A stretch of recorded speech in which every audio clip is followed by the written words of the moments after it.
Kisah ini membawa kita langsung ke kehidupan Ron, seorang pemuda yang harus berhadapan dengan hukum setelah polisi menemukan obat-obatan terlarang dalam kepemilikannya.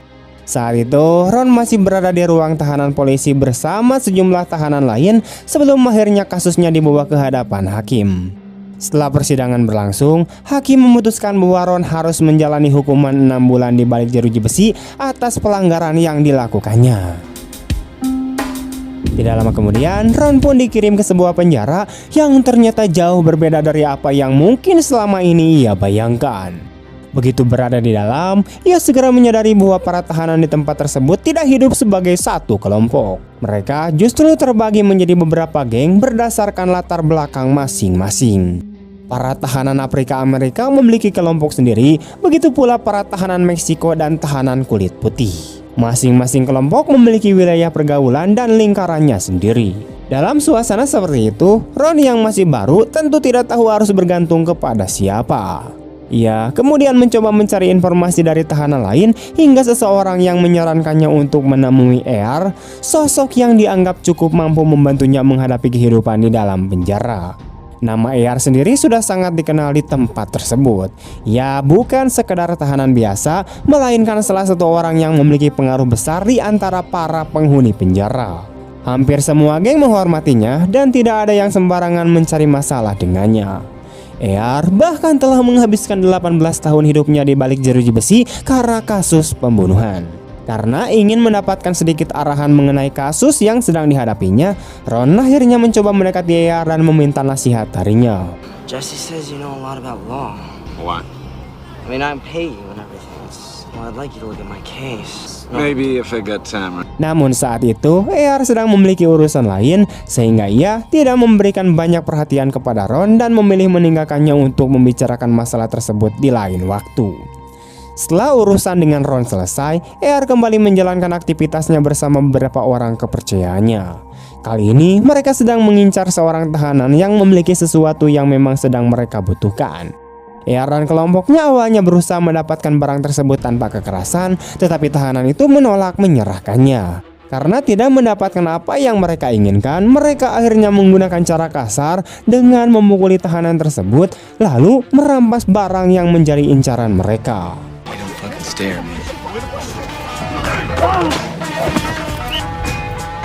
Namun situasi langsung berubah ketika salah seorang penjaga melihat apa yang sedang terjadi. ER dan teman-temannya tidak panik. Mereka justru segera meninggalkan lokasi dengan sikap tenang, seolah-olah tidak ada kejadian apapun. Pengalaman selama 18 tahun membuat ER sudah sangat memahami seluk-beluk kehidupan di penjara tersebut. Ia mengenal hampir seluruh penjaga dan tahu bagaimana menghadapi mereka. Bahkan hubungannya dengan sang kapten sudah cukup dekat hingga mereka bisa dianggap sebagai teman. Kedekatan tersebut juga membuat ER sering membantu sang kapten mengerjakan berbagai urusan administratif di penjara, termasuk mengetikkan laporan para tahanan serta berbagai pemberitahuan kecil yang diperlukan dalam pekerjaan sehari-hari. Sementara itu di dalam sel Ron, satu sel Ron kemudian memperingatkan Ron agar berhati-hati karena penampilannya yang masih terlihat muda dan menarik bisa membuatnya menjadi sasaran para tahanan lain. Ia menjelaskan bahwa penjara tersebut dipenuhi orang-orang berbahaya yang tidak akan segan melakukan apapun terhadap tahanan yang dianggap lemah. Pada malam harinya, salah satu teman ER yang bernama Pito melihat Ron sedang berbicara dengan seorang tahanan bernama Psycho Mike. Pito sudah mengetahui seperti apa sifat dan reputasi Psycho Mike. Karena itu, ia segera memberitahu ER bahwa Ron kemungkinan akan segera menjadi sasaran serangan. Di sisi lain, teman satu sel Ron juga memperingatkannya agar secepatnya mendapatkan pisau tajam untuk melindungi dirinya sendiri jika sewaktu-waktu diserang. Keesokan harinya, saat berada di gym, Ron menemui ER dan menanyakan bagaimana serta di mana ia bisa mendapatkan senjata yang menyerupai pisau tajam. Ron sekaligus menceritakan kepada ER seluruh kejadian mengenai Psycho Mike. ER kemudian memperingatkan Ron bahwa dirinya hanya datang ke penjara untuk menjalani hukuman selama beberapa bulan. Jika ia terlibat dalam perkelahian, hukumannya bisa bertambah panjang. I'll be right back. Setelah memberikan nasihat tersebut, ER sendiri pergi menemui Mike bersama beberapa anak buahnya. ER menegaskan bahwa Ron adalah kerabatnya dan memperingatkan bahwa jika sesuatu terjadi kepada Ron, ia akan datang untuk membalasnya. AR mengenal orang-orang dari hampir setiap geng yang ada di penjara tersebut, sehingga pengaruhnya sangatlah besar. Mike kemudian berpikir bahwa mencari masalah dengan orang yang begitu berkuasa di penjara hanya demi seorang tahanan baru akan membawa kerugian besar baginya. Karena itu, ia memilih menerima peringatan AR dan kemudian mundur. Sejak saat itu, Ron pun mulai sering berkumpul bersama kelompok AR. Suatu hari, 3 tahanan dari kelompok AR sedang bersembunyi di lantai pertama penjara sambil meminum minuman keras buatan sendiri. Namun, beberapa penjaga akhirnya mengetahui keberadaan mereka. Sebelum para penjaga berhasil mendatangi tempat tersebut, Ron sudah lebih dahulu memperingatkan mereka. Sayangnya, mereka tidak sempat membuang seluruh minuman keras yang ada. Akibatnya, para penjaga menangkap ketiga tahanan tersebut sekaligus si Ron. Sebagai hukuman, mereka kemudian dipisahkan dan ditempatkan di sel yang berbeda. AR sangat menyukai tindakan Ron yang berusaha menyelamatkan teman-temannya tanpa terlebih dahulu memikirkan keselamatan dirinya sendiri. Sebagai bentuk terima kasih, AR meminta seorang tahanan mengirimkan sebuah kotak rokok yang disembunyikannya di dalam majalah, lengkap dengan sebuah catatan untuk si Ron. Dalam catatan itu, AR mengingatkan Ron agar ketika menjalani pemeriksaan, ia harus tetap pada pendiriannya bahwa dirinya tidak melakukan apapun. Seminggu kemudian, ketika petugas penjara menginterogasi Ron, ia sepenuhnya menyangka bahwa dirinya pernah minum minuman keras bersama kelompok tahanan tersebut. Ron mempertahankan cerita bahwa ia hanya kebetulan sedang melewati tempat itu dan ditangkap penjaga tanpa alasan. Setelah penyelidikan selesai, hukuman seluruh tahanan yang terlibat ditambah 1 tahun. Namun, Ron berhasil lolos dari hukuman tambahan tersebut. Tidak hanya itu, saat menulis laporan para tahanan di kantor kapten, AR juga memasukkan banyak catatan positif mengenai perilaku Ron. Tujuannya agar pada sidang berikutnya, hakim melihat catatan perilaku baik Ron selama berada di penjara dan mempertimbangkan untuk mengurangi hukumannya. Setelah mengetahui semua bantuan tersebut, Ron menemui AR dan berterima kasih kepadanya. Namun tidak lama kemudian, Ron menyaksikan sesuatu yang sangat mengerikan. Saat para tahanan sedang menikmati waktu luang, seorang tahanan dibunuh dengan pisau tepat di depan panonnya. Ron sangat ketakutan melihat kejadian tersebut. AR pun menyadari bahwa Ron sebenarnya masih merupakan seorang pemuda yang polos dan tidak seharusnya berada di lingkungan yang kejam seperti penjara seperti ini. Karena itu, AR menyarankan Ron untuk menemui dokter penjara. Atas permintaan AR, dokter kemudian membuat laporan medis palsu yang menyatakan bahwa Ron mengalami patah tulang pada bahunya. Dengan laporan tersebut, Ron akhirnya dirawat di rumah sakit penjara. Area rumah sakit jauh lebih aman bagi Ron dibandingkan dengan penjara lainnya. Namun tentu saja Ron tidak mungkin terus berada di sana selamanya. Suatu hari, kapten datang menemui Ron di rumah sakit dan memberitahukan bahwa atas permintaan AR, Ron akan dipindahkan ke sel yang ditempati kelompok AR. Dengan begitu, Ron akan berada di tempat yang lebih aman bersama AR dan anggota kelompoknya. Setelah keluar dari rumah sakit, Ron pergi menemui AR di sebuah area umum. Saat keduanya sedang berbicara, tiba-tiba kelompok tahanan Afrika Amerika menolak melakukan pekerjaan apapun di dalam penjara dan memulai aksi mogok. Ketegangan pun semakin meningkat.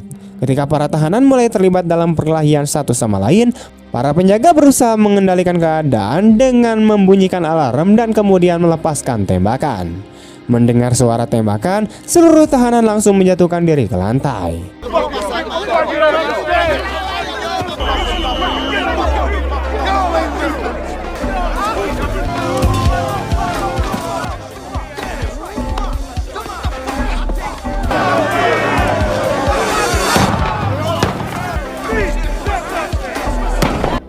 You have 30 seconds to form inside the game. Let's go.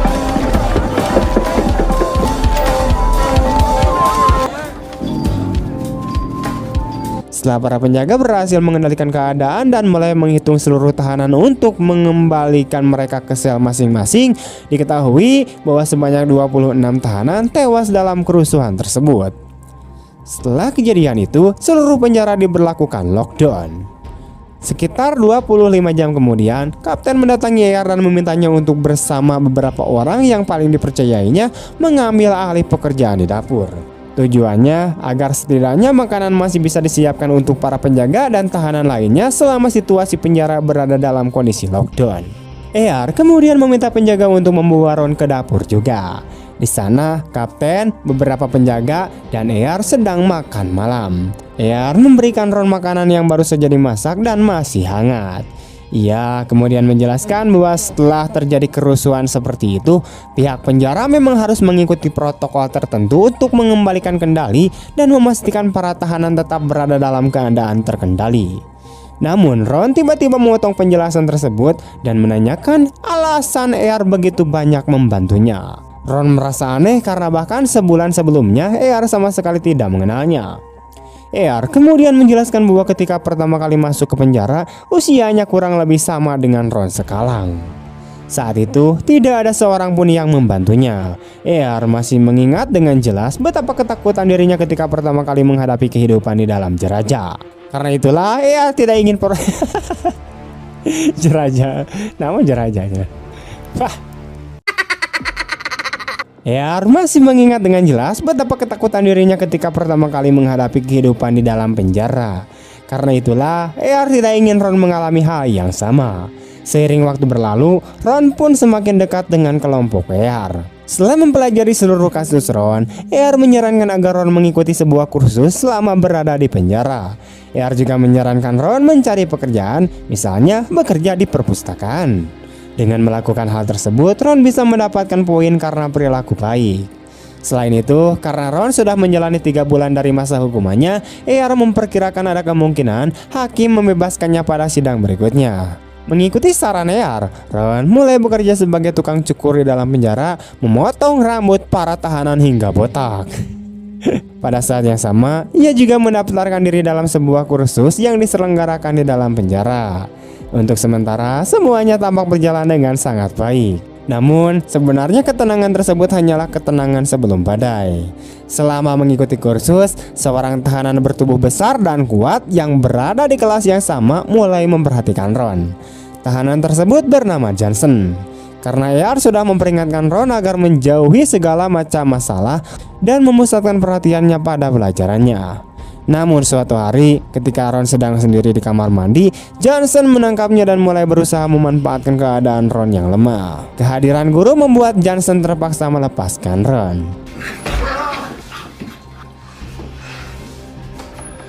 Kejadian tersebut memberikan dampak yang sangat dalam terhadap pikiran Ron. Ia mulai merasa jijik terhadap dirinya sendiri karena merasa tidak berdaya dan terlalu lemah untuk melindungi dirinya. Ron berpikir bahwa jika bukan karena ER dan teman-temannya, mungkin dirinya tidak akan mampu bertahan bahkan selama 2 hari menghadapi orang-orang paling berbahaya seperti itu. Karena itu, tanpa memberitahu ER, Ron meminta seorang tahanan tua untuk mencarikannya sebuah pisau besar. Namun, tahanan tua yang membantu Ron mendapatkan pisau tersebut ternyata memberitahukan kepada ER bahwa Ron telah mengambil sebuah pisau darinya dan pergi membawanya. ER segera mendatangi kamar Ron. Di sana, ER berusaha menyadarkan Ron bahwa apa yang terjadi kepadanya memang salah dan bahwa kemarahan serta keinginan Ron untuk membalas perbuatan tersebut memang bisa dipahami. Namun, ER juga mengingatkan bahwa jika Ron menyerang Johnson dan para penjaga sampai mengetahui hal tersebut, Ron akan mendapatkan kasus baru dan hukumannya bisa semakin diperpanjang. ER tidak ingin Ron menghabiskan seluruh hidupnya di balik jeruji hanya karena tindakan balas dendam sesat. ER kemudian berjanji kepada Ron bahwa dirinya bersama kelompoknya akan memberikan pelajaran kepada tahanan tersebut. Namun kali ini Ron ingin mengambil keputusan sendiri dan membalas perbuatannya dengan tangannya sendiri. Tanpa memberitahu ER, Ron membawa pisau tersebut dan pergi menuju Sel Johnson. Namun Johnson sama sekali tidak merasa takut menghadapi Ron. Sementara itu, karena tidak menemukan Ron di kamarnya, ER segera menyusul ke tempat tersebut. Begitu melihat Johnson, ER pun langsung menyerangnya. Your dad is here. Fuck you both. Akan tetapi, Johnson memiliki kekuatan fisik yang jauh lebih besar. Ia berhasil memelintirkan tangan ER, kemudian membantingnya ke jeruji penjara. Pada saat itulah, Ron melihat sebuah kesempatan. Dari belakang, ia langsung punggung Johnson. Johnson menyerang kesakitan lalu jatuh ke lantai. Tidak lama kemudian, Vito bersama anggota kelompok ER lainnya juga tiba di lokasi. Mereka segera membawa Ron dan ER pergi dari sana sebelum keadaan semakin buruk. Setelah mengantarkan Ron kembali ke dalam selnya, ER sendiri pergi ke kantor kapten dan duduk di sana dengan tenang seolah tidak terjadi apa-apa. Rencana tersebut awalnya berjalan dengan sangat baik. Namun nasib buruk datang karena Johnson ternyata masih hidup. Ia kemudian memberitahukan kepada para penjaga bahwa Ron dan ER adalah orang-orang yang menyerangnya. Akibatnya, keduanya dijebloskan ke ruang isolasi atau solitary confinement atas tuduhan melakukan serangan yang hampir merenggut nyawa seorang tahanan. Sampai sidang berikutnya, mereka harus tinggal sendirian di dalam ruangan gelap tanpa ditemani tahanan lain. Namun ER bukanlah orang yang akan hanya duduk diam menunggu nasib. Dari dalam ruang sel isolasi, ia menemukan cara untuk mengirim pesan kepada teman-temannya melalui pipa saluran pembuangan toilet. Pesan tersebut berisi perintah agar Johnson dihabisi. Tidak lama kemudian, kelompok ER menjalankan perintah itu. Johnson akhirnya dihabisi ketika masih berada di rumah sakit penjara, sehingga ia tidak akan pernah bisa memberikan kesaksian di pengadilan yang dapat memberatkan ER maupun si Ron. Setelah kematian Johnson, sipir penjara bersama beberapa pengacara memanggil Real untuk menemuinya. Mereka menuduh ER terlibat penuh dalam serangan tersebut dan berusaha membuatnya mengakui perbuatannya. Namun ER menolak mengakui tuduhan apapun. Kini satu-satunya saksi yang mungkin bisa memberikan kesaksian terhadap dirinya sudah meninggal, sementara tidak ada bukti kuat yang dapat menghubungkannya dengan pembunuhan tersebut. Setelah ER pergi, sipir penjara kemudian berbicara kepada para petugasnya dan menyatakan bahwa ER sudah menjadi terlalu berkuasa di dalam penjara. Ia bisa membuat siapapun terbunuh kapan saja jika menginginkannya. Karena itu, sipir meminta agar hukuman ER diperpanjang melalui keputusan hakim dan ER dipindahkan ke penjara lain tempat pengaruhnya tidak akan sebesar di sana. Para petugas juga memasukkan kejadian tersebut ke dalam laporan Ron. Mereka meminta agar hukuman Ron ikut diperpanjang karena menurut sipir, Ron sudah berubah menjadi anggota berbahaya dari kelompok ER. Tidak lama kemudian, Ron dibawa ke persidangan berikutnya. Di hadapan hakim, berdasarkan rekomendasi dari sipir penjara, hukuman Ron ditambah 5 tahun lagi. Mendengar keputusan edan tersebut, Ron langsung marah besar. Ia kehilangan kendali dan mulai memaki hakim serta pengacaranya. Akibatnya, seorang polisi segera menangkap Ron dan membawanya kembali ke ruang tahanan. Di sana, ayah Ron datang untuk menemuinya. Melihat keadaan putranya yang kini semakin buruk, sang ayah merasa sangat terpukul dan berjanji bahwa Ron tidak perlu khawatir. Ia akan menyewa pengacara Hotman Paris dan tidak akan berhenti berusaha sampai putranya berhasil keluar dari penjara. Pada malam yang sama, kapten datang menemui ER di ruang isolasi. Ia membawa beberapa batang rokok sekaligus sebuah kabar buruk. Ternyata, sipir baru dan beberapa pejabat penjara telah menyusun rencana untuk memindahkan ER dari penjara tersebut. Setelah menghabiskan 18 tahun di sana, jaringan dan pengaruh ER telah berkembang begitu kuat sehingga dirinya dianggap sebagai ancaman besar bagi pihak penjara. Karena itu, para petugas sengaja berusaha mengaitkan pembunuhan Johnson di rumah sakit dengan ER, terutama karena Johnson sebelumnya dianggap sebagai orang yang dapat memberikan kesaksian terhadap ER dan juga Ron. Mendengar semua itu dari kapten, ER untuk pertama kalinya mulai merasa benar-benar tertekan. Ia sama sekali tidak ingin dipindahkan dari penjara itu. Karena itu, ia segera mulai memikirkan sebuah rencana. Langkah pertama yang dilakukannya adalah berhenti memakan makanan yang diberikan oleh para penjaga. Kemudian dengan menggunakan sebuah bilah kecil, ER melukai tangannya sendiri hingga mengeluarkan sedikit darah. Darah tersebut kemudian ia oleskan ke tubuhnya. Setelah itu, ia mengambil sisa makanan basi dan menghamburkannya di atas dudukan toilet. Ketika para penjaga melihat kondisi ER yang seperti itu, mereka mulai mengira bahwa terlalu lama berada di ruang isolasi telah membuat kondisi mentalnya terganggu. Karena khawatir keadaan ER semakin parah, mereka segera mengeluarkannya dari ruang isolasi dan memindahkannya ke bangsal kesehatan mental. Setelah berhasil keluar dari ruang isolasi, ER terlebih dahulu menemui si Ron. Ketika mengetahui bahwa Ron kini juga harus menjalani hukuman selama bertahun-tahun, ER akhirnya memutuskan untuk membuat rencana melarikan diri dari penjara bersama si Ron. Untuk mempersiapkan kehidupan mereka, setelah berhasil melarikan diri, Ron terlebih dahulu meminta ayahnya untuk mencarikan tempat aman yang bisa mereka tinggali setelah keluar dari penjara. Setelah itu, ER mulai mengamati setiap aktivitas yang berlangsung di dalam penjara dengan sangat teliti. Ia berusaha menemukan jalur pelarian yang paling aman sehingga kemungkinan mereka tertangkap dapat ditekan seminimal mungkin.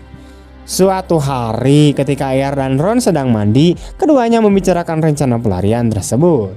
Namun tiba-tiba seorang tahanan yang mengalami gangguan mental datang ke tempat itu dan mulai berjanji dengan suara yang sangat keras. ER berusaha menghentikannya, tetapi tahanan tersebut tiba-tiba menyerang ER dan Ron menggunakan senjata yang dibuat dari sikat huntu. Dalam serangan itu, ER mengalami luka di bagian dada, sementara wajah Ron juga terluka. Akibatnya, keduanya dibawa ke rumah sakit penjara untuk mendapatkan perawatan.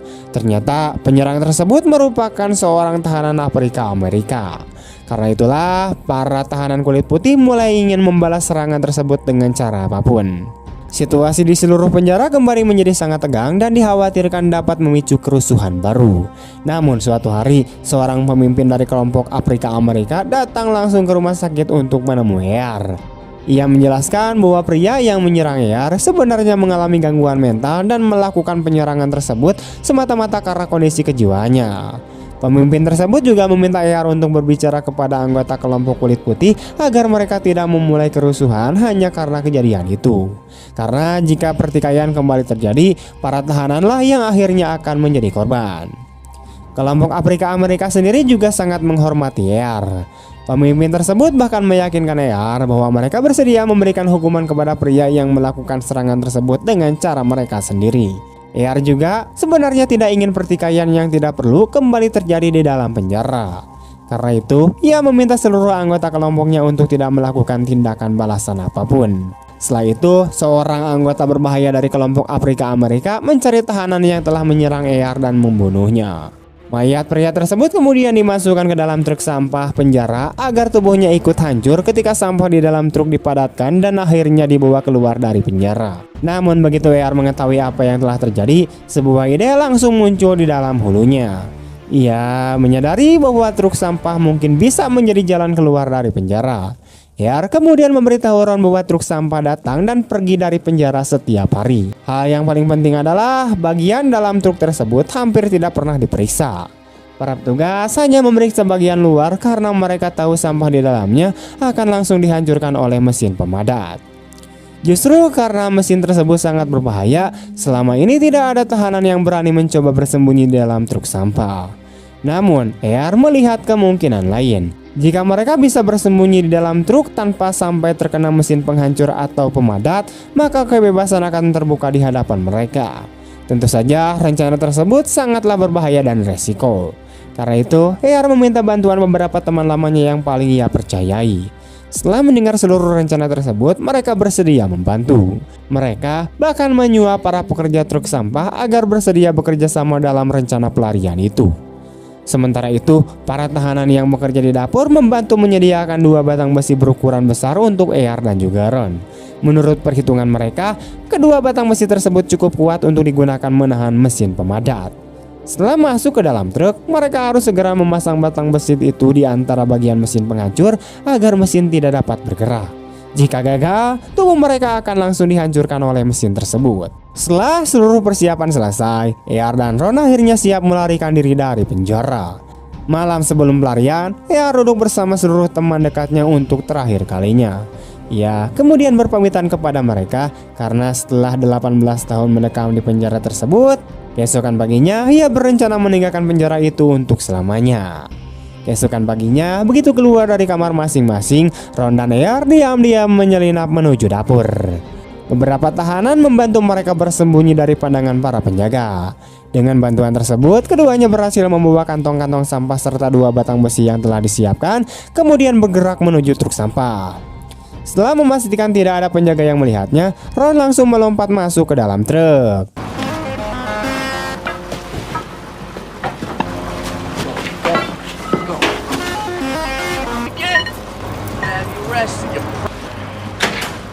Namun ketika giliran ER untuk masuk, tiba-tiba seorang penjaga datang ke tempat tersebut. Akibatnya ER tidak memiliki kesempatan untuk ikut melompat ke dalam truk. Penjaga itu bahkan menutup pintu truk dan kemudian berdiri di dekatnya sambil berbicara dengan pengemudi. Pada saat yang sama, Ron yang sudah berada di dalam truk segera menggunakan salah satu batang besi untuk menyangkutkannya di antara bagian mesin pemadam. Ia harus melakukan hal itu agar mesin tidak dapat menghancurkan tubuhnya. Setelah beberapa saat, truk tersebut meninggalkan area dapur dan bergerak menuju gerbang utama di penjara. Ketika menjalani pemeriksaan rutin di gerbang, tidak satupun penjaga menyadari keberadaan Ron di dalam truk. Mereka hanya melakukan pemeriksaan seperti biasa dengan melihat bagian bawah truk lalu membiarkannya melewati gerbang. Pada saat itu, ER hanya bisa berdoa dengan segenap hati agar truk tersebut berhasil keluar dari gerbang. Ia sebenarnya merasa sangat bahagia untuk Ron. Orang yang dianggap sebagai anaknya itu akhirnya memiliki kesempatan untuk mendapatkan kebebasan jauh seperti dirinya. Dan pada akhirnya rencana mereka memang berhasil. Hanya saja Ron berhasil keluar tanpa ER.